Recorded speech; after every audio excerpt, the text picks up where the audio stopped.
இன்றைய இதமான காலை தென்றலில் அனைத்து அன்பு உள்ளங்களுக்கும் என் இனிய காலை வணக்கம். இன்று ஒரு குறள், அதிகாரம் 13, குறள் எண் 126, அடக்கம் உடைமை. ஒருமையுள் ஆமை போல் 5 அடக்கல் ஆற்றின் எழுமையும் ஏமாப்பு உடைத்து. தெய்வப்புலவர் திருவள்ளுவர் ஒரு பிறவியில் ஆமையினைப் போல மெய், வாய், கண், மூக்கு, செவி ஆகிய 5 பொறிகளையும் அடக்கி வாழும் வல்லமை பெற்றிருந்தால் அவ்வல்லமை எழுகின்ற 7 பிறவிகளில் எல்லாம் பாதுகாப்பு உடையதாகும் என்கிறார். என்ன அற்புதமாக சொல்லியிருக்கிறார் பாருங்க. அதாங்க, அதாவது எதுக்கு ஓமையை சொல்லியிருக்காரு? ஆமையை சொல்கிறாரு. பாருங்க, நான் மறுபடியும் அதை விளக்கி சொல்கிறேன். ஆமை பகை உயிரை கண்டபோது தன்னுடைய 4 கால்களையும் தலையையும் உடம்பின் இழுத்து கொள்ளும். பகை உயிர் இல்லை என்று சூழ்நிலை இருக்கும்போது அவைகளை வெளியே நீட்டிவிடும். இந்த அளவுக்கு ஓமை சொல்லியிருக்கார் பாருங்க. நீட்டி இயங்கும் அதுபோன்று, வெளியே நீட்டி இயங்கும் அதுபோன்று மெய், வாய், கண், மூக்கு, செவி ஆகிய உறுப்புகளை தவறான நெறிகளில் செல்லப்படாமல் நல்ல வழிகளில், நல்ல நெறிகளில் நாம் பழகிக்கொண்டால் அவற்றை பொருந்த வைக்க வேண்டும். பழகிக்கொண்டு அவற்றை பொருந்த வைக்க வேண்டும். பகை புலன்களில் பாயாது நன்மைகளையே நாடும் என்னும்போது அவற்றை செயல்பட செய்ய வேண்டும்.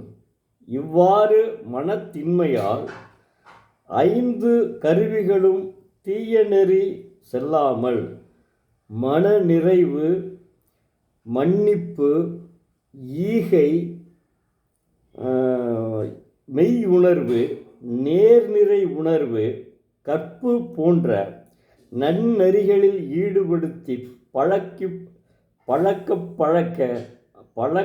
பழக அவையெல்லாம் இப்பிறப்பில் மட்டுமின்றி 7 தலைமுறைகளுக்கும் நமக்கு உதவியாக இருக்கும் என்கிறார். எழுச்சியுறும் போதெல்லாம் அது காப்பாக நன்னெறி காட்டும் என்கிறார். என்ன அற்புதமான ஊமை! 1 வரிகளில் என்ன, ஒருமையில் ஆமை போல் 5 அடக்கல் ஆற்றின் எழுமையும் ஏமாப்புடைத்து என்கிறார். ஒரு ஆமையை ஓமையாக சொல்லி அந்த கருத்துக்களை எப்படி கொண்டு போகிறார் பாருங்க. இதுதாங்க அவருடைய தனிச்சிறப்பு. இதைவிட ஒரு மனிதன் இந்த தமிழ்நாட்டில் தோன்றி இருக்க வேண்டும் என்று நினைக்கிறீர்களா? தமிழ்நாட்டிலே அவருடைய வரலாறே தெரியவில்லைங்க. அவருடைய மனைவி வாசகி என்பது தெரியும். இன்பத்துப்பாலை அவர் அனுபவித்து அதை எழுதியிருக்கிறார் என்பது தெரியும். நிச்சயமாக மனைவி இருக்கிறார். ஆனால் குழந்தை இருக்கிறதா என்பதை எந்த ஆதாரமும் நமக்கு கிடைக்கவில்லை. அதுதான் வேதனையாக இருக்கிறது. நாம் எப்போதுமே தினந்தோறும் ஏதாவது ஒரு டைரியில் நாம் என்ன நினைத்தோம். இப்போ புத்தக திருவிழாவில் நேற்று சென்றிருந்த போது நம்ம சூக்கி சிவம் அவர்கள் அற்புதமாக பேசினார்கள். அது மட்டுமல்ல, அவங்க அப்பாவே ஏற்கனவே எழுத்தாளராக இருந்திருக்கிறார். அவர் பழைய முதல்வர் காமராஜரை மடக்கி இருக்கிறார் பேச்சிலே. அப்போ அதெல்லாம் அவர் வெளிப்படுத்தும் போது உண்மையிலேயே நமக்கு ஒரு உற்சாகம் பெருகுகிறதுங்க. இப்படித்தாங்க இருக்கணும். மனிதன் பிறந்தால், இப்போ தெய்வப்புலவர் வழியில் தான் எல்லாரும் வர்றாங்க. ஒருத்தருமே தெய்வப்புலவரை மீறி ஒருத்தருமே வரலைங்க. தெய்வப்புலவர் வழியில் தான் எல்லாரும் வராங்க. அதனால் இப்போ நீங்கள் நம்முடைய நகைச்சுவை மன்றத்தினுடைய தலைவர் இருக்கார்ல, தலைவர், செயலர், மரியாதைக்குரிய கலைமாமணி கலைமாமணி தமிழ் அறிஞர், தமிழ் ஆசிரியர், தமிழ் இலக்கிய வேள் பட்டம் பெற்ற நம்முடைய கு ஞானசம்பந்தன் ஐயா அவர்கள் பேசும்போதும் கிட்டத்தட்ட ஒரு 6 குறள்களையாவது 5 குறள்களையாவது சொல்லிவிடுவார். எப்படி சாலமன் நம்ம மதுரை மாநகரிலே 2 பெரிய ஒரு பிதாமகன்கள் இருக்கிறார்கள். ஒருவர் சாலமன் பாப்பையா, இரண்டாவது